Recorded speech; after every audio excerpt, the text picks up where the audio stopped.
வணக்கம். வணக்கம். திமுக அரசு 5000 ரூபா கொடுத்த பணத்தில் வந்து வேற ஏதோ திட்டத்திலேருந்து எடுத்து கொடுத்ததாக பாஜக அங்கங்கே சொல்லிட்டு இருக்காங்க, ஆர்ப்பாட்டம் நடத்த போகிறதா சொல்லிட்டு இருக்காங்க. அதை பற்றி நினைக்கிறேன். திமுகங்கிறது வந்து எஸ்சி எஸ்டி பழங்குடி மக்களுக்கு எதிரான கட்சி திமுக தான்.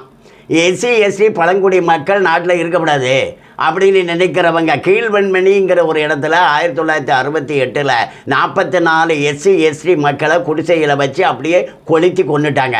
எதுக்குன்னா அவங்க ஒரு விவசாய கூலி, அவங்கெல்லாம் ஒரு சம்பளம் கொஞ்சம் ஒரு 5 ரூபா கூட்டி கொடுங்கன்னு கேட்டாங்க. நீ 2 ரூபா கூட்டி கொடுங்க அப்படின்னு கேட்டாங்க அந்த காலத்தில்.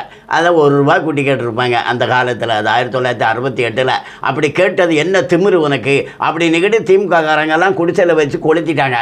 அது வந்து வழக்கு நடந்தது. 19 குழந்தைங்க, 20 பெண்கள், மொத்தம் 44 பேர்.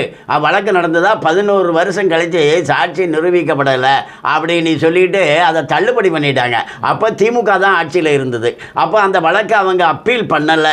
திமுககாரன் எவ்வளவு கொடியவன் பாருங்க. எஸ்சி எஸ்டி மக்களுக்கு எதிரானவங்க.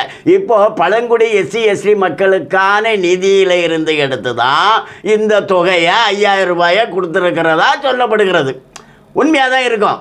ஏன்னா எஸ்சி எஸ்டி, ஏன்னா மத்திய அரசு ஒதுக்கிற பணம் ஒரு 10,000 கோடி 16,000 கோடி என்ன பண்ணுவாங்கன்னா, மத்திய அரசு எஸ்சி எஸ்டி மக்களுடைய நலனுக்காக நீட்டு ஒரு தொகையை ஒதுக்குவாங்க. பட்ஜெட்டில் ஒதுக்கி இங்கே அனுப்பிடுவாங்க, அமௌண்ட்டை அனுப்பிடுவாங்க. அமௌண்ட்டை அனுப்பிட்டா அது அமௌண்ட்டை எடுத்து இவங்க செலவு பண்ணணும்ல, இவங்க செலவு பண்ணாமல் அப்படியே வச்சுருப்பாங்க. அப்போ ஒரு வருஷம் ஆயிடுச்சுன்னா அந்த அதிகாரிங்க ஃபோன் போட்டு கேட்பாங்க, சார் இந்த அமௌண்ட்டு என்னாச்சு, செலவு பண்ணிட்டீங்களா, எங்களுக்கு ரிப்போர்ட் கொடுங்கன்னு கேட்பாங்க. இல்லை சார் இன்னும் செலவு பண்ணல அப்படின்னு சொல்லுவாங்க. இவன் மனசுக்கெல்லாம் நினச்சிக்குவான், இவனுங்களுக்கு என்ன செலவு பண்ணுறது, எங்களுக்கெல்லாம் அதெல்லாம் தேவையில்லாத வேஷம், இந்த மத்திய அரசு ஏதோ பண்ணிட்டு கிடக்கிறானுங்க அப்படின்னு மனசுக்குள்ளே நினச்சிக்கிட்டு செலவு பண்ணல சார், செலவு பண்ணல சார்பான். அப்போ அவன் என்ன கேட்பான், சார் ஒரு வருஷம் முடிஞ்சு போச்சு, நீ அடுத்த வருஷத்துக்குள்ளே நிதி வந்துடும், நீங்கள் செலவு பண்ணலைன்னா அந்த அமௌண்ட்டை திருப்பி கொடுத்துருங்கன்னு கேட்பாங்க.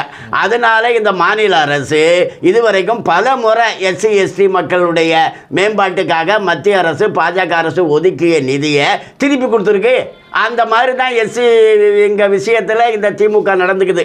இப்போ இந்த 5000 ரூபா கொடுக்கறதுக்கு அவங்க நிதியிலேருந்து எடுத்து கொடுத்துருக்கிறதா சொல்லப்படுகிறது. உண்மையாக இருக்கும், பண்ணியிருப்பாங்க. திமுக அப்படி தான் பண்ணுவாங்க. வணக்கம். நன்றி.